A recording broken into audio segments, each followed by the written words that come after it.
Hello বন্ধুরা, Mala's gardening হ্যাভেনে আপনাদের সকলকে অনেক অনেক স্বাগত। আশা করি আপনারা সবাই অনেক ভালো আছেন। আমিও অনেক ভালো আছি, সাথে বাগানের নিত্য কাজে ব্যস্ত আছি। বন্ধুরা, আজকের ভিডিওতে আমরা দেখব সবথেকে সস্তা আর হালকা একটা খুবই সুন্দর উপকারী মিডিয়া তৈরি করা। তো এই যে মিডিয়াটা তৈরি হয়েছে, এই মিডিয়াতে আপনারা ফুল ফল সবজি যে কোনো গাছই লাগাতে পারেন। আর দেখুন মিডিয়াটা কতখানি ফ্লাফি, অর্থাৎ বায়ু প্রচুর পরিমাণে থাকবে, গাছের শিকড়ের গ্রোথও ভালো হবে, আর সাথে নিউট্রিশনও থাকবে ভরপুর মাত্রায়, যাতে গাছ থাকবে ফুল ফল সবজিতে ভরা। যে কোনো টবের গাছেই যাতে গাছের গ্রোথ ভালো হয়, তার জন্য বেশ কয়েকটি কথা আমাদেরকে সবসময় মাথায় রাখতে হয়। এক হচ্ছে, মাটির মধ্যে নিউট্রিশন থাকবে ভরপুর মাত্রায়, আর মাটির মধ্যে জল দাঁড়াতে পারবে না। মাটি বা টব যে কোনো জিনিসের মধ্যেই যদি জল দাঁড়িয়ে পড়ে, তাহলে কিন্তু গাছের শিকড়ের ডেভেলপমেন্ট ভালো হবে না, বা শিকড় পচে গাছ মারাও যেতে পারে। তো টবের মাটি সবসময় কিন্তু ঝুরঝুরে হওয়া জরুরি, আর তার মধ্যে বায়ু চলাচলও খুবই স্বাভাবিক হওয়া জরুরি। যে কোনো গাছের ডেভেলপমেন্টে মাটির কিন্তু খুবই বড় একটি ভূমিকা রয়েছে। যে কোনো গাছ থেকে যদি ভালো পরিমাণে ফুল ফল সবজি পেতে হয়, তাহলে মিডিয়াটা আমাদেরকে খুব সুন্দরভাবে তৈরি করা প্রথমেই শিখে নিতে হবে। তো আজকে যে মিডিয়াটা আমি তৈরি করব, তাতে আমি ব্যবহার করব খড়। খড় কিন্তু খুবই উপকারী আর একদমই সস্তা একটা জিনিস, যেটাকে আমরা ব্যবহার করতে পারি। মূলত আজকের ভিডিওতে আমরা খড়কে কার্বনাইজ করাটাই শিখব। কার্বনাইজ করবার জন্য খড়ের বিভিন্ন ধরনের পদ্ধতি রয়েছে, তবে সবথেকে সহজ আর সবথেকে উপকারী যে পদ্ধতি, সেটা আজকের ভিডিওতে আমরা দেখব। এই একই পদ্ধতিতে আমি বেশ কিছু গাছ লাগিয়েছি, আর সাথে এই খড়কে মাটির সাথে মিশিয়ে ডাইরেক্টলি গাছ বসিয়েও আমি দেখেছি।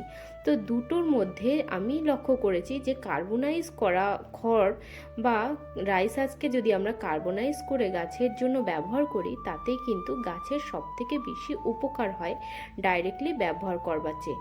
আর খড়কে আমরা অনেকভাবে বাগানে ব্যবহার করতে পারি, যেমন পটিং মিক্স, অর্থাৎ যে কোনো গাছ লাগাবার সময় মাটির মধ্যে আমরা খড়কে 20-30% রেশিওতে মিশাতে পারি মাটি অনুযায়ী।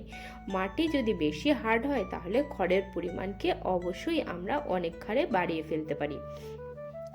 ঠিক 2 মাস আগে এই বস্তাটার মধ্যে দেখুন খড়, সবজির খোসা আর মাটি মিশিয়ে রেখেছিলাম।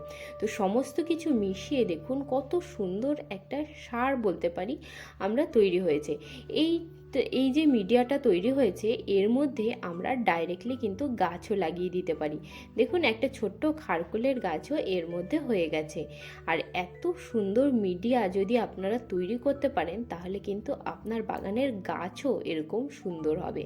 আর এই বস্তার মধ্যেও খড় আর মাটি মিশিয়ে দেখুন কিছুদিন আগে রেখে দিয়েছিলাম। তো 1.5 থেকে 2 মাসের মধ্যেই দেখুন কত সুন্দরভাবে একটা কার্বনাইজ হয়ে রেডি হয়ে গেছে খড়টা গাছ লাগাবার জন্য। ডাইরেক্টলি গাছ লাগানোই অনেক সময় কিছু গাছ রয়েছে যেগুলো সেনসিটিভ হয় প্রচণ্ড, সে সমস্ত গাছ কিন্তু প্রচণ্ড ক্ষতি হয়ে যায়। তো এইভাবে যদি কার্বনাইজ করে এর মধ্যে আমরা যে কোনো গাছ নির্দ্বিধায় লাগাতে পারি, তাতে কিন্তু গাছের কোনো প্রকারের ক্ষতি হয় না। আর এই যে খড় বা রাইস হাস্ক, এর মধ্যে কিন্তু প্রচুর পরিমাণে ভিটামিন, মিনারেলস আর গাছের জন্য প্রয়োজনীয় নিউট্রিশন থাকে, যা আস্তে আস্তে ডিকম্পোজ হয়ে এর মধ্যে নিউট্রিশনকে ছাড়ে, আর সেই নিউট্রিশন থেকেই কিন্তু গাছ আস্তে আস্তে খাবারও পেতে থাকে। তো খড়ের মধ্যে যে সকল নিউট্রিশন থাকে, সেগুলো হলো calcium, magnesium, potassium, sodium, zinc, iron, selenium, cobalt, manganese, copper, phosphorus. এই সমস্ত নিউট্রিশন কিন্তু গাছের জন্য খুবই উপকারী কিছু নিউট্রিশন, যেগুলো গাছের বৃদ্ধিতে ভীষণভাবে সহায়ক। আর ভিটামিনের মধ্যে এই খড় বা রাইস হাস্কের মধ্যে থাকে A, C, D, E, কে এবং বি কমপ্লেক্স, এই সমস্তই গাছের জন্য কিন্তু খুবই উপকারী। তো দেখুন, খড়কে কার্বনাইজ করবার জন্য আমি নিয়ে নিয়েছি বেশ খানিকটা খড়, আর তার মধ্যে নর্মাল গার্ডেন সয়েল।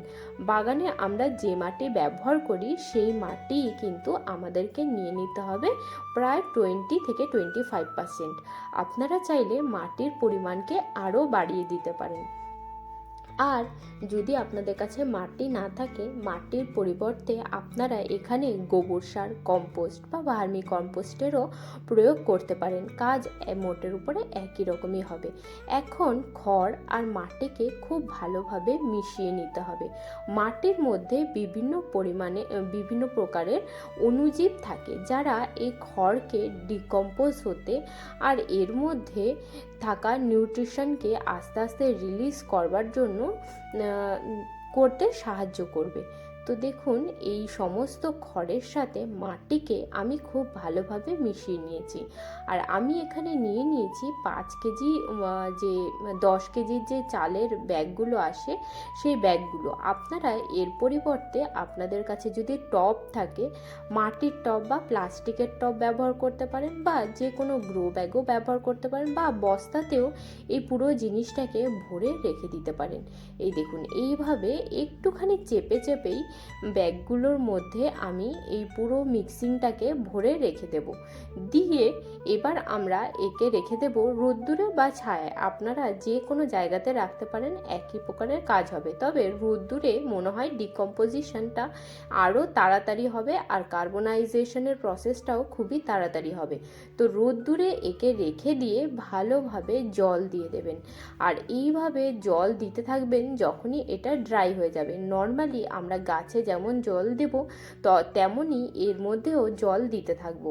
তো এই প্রসেস বারবার করতে করতে ঠিক 2 থেকে 2.5 মাস এর মধ্যেই দেখবেন এগুলো ভালোভাবে কার্বনাইজ হয়ে আগেই যে ভিডিওতে আমি দেখালাম যেমন তৈরি হয়েছে, ঠিক একই রকমের তৈরি হয়ে যাবে। আর এর মধ্যে আপনারা ডাইরেক্টলি যে কোনো গাছ লাগাতে পারবেন, তাতে কিন্তু গাছের কোনো প্রকারের ক্ষতি হবে না। গাছ খুব সুন্দরভাবে বাড়বে আর হেলদি গ্রোথ করবে। তো ডাইরেক্টলি খড়কে মাটির সাথে না মিশিয়ে পুরো খড়কে এইভাবে 2 মাস রেখে কার্বনাইজড করে তারপরে মাটির সাথে মিশিয়ে গাছ লাগান। আর খড় দিয়ে নর্মালি গাছকে আপনারা কিন্তু গাছের গোড়াকে মালচিংও করে দিতে পারেন। আর নর্মালি খড়কে আপনারা কোকোপিটের পরিবর্তেও মাটির সাথে মিশিয়ে গাছ লাগাতে পারেন। আজকের মতন এইটুকুই বন্ধুরা, দেখা হচ্ছে আপনাদের সাথে আবার পরের ভিডিওতে। আপনারা সবাই ভালো থাকবেন, সুস্থ থাকবেন, আর প্রত্যেক দিন নিত্য নতুন গাছ লাগাতে থাকবেন। আর ভিডিওটা যদি ভালো লাগে তবে লাইক, শেয়ার, সাবস্ক্রাইব করে আমার পাশে থাকবেন। আজকের মতন এইটুকুই, দেখা হচ্ছে আবার পরের ভিডিওতে। টাটা বন্ধুরা।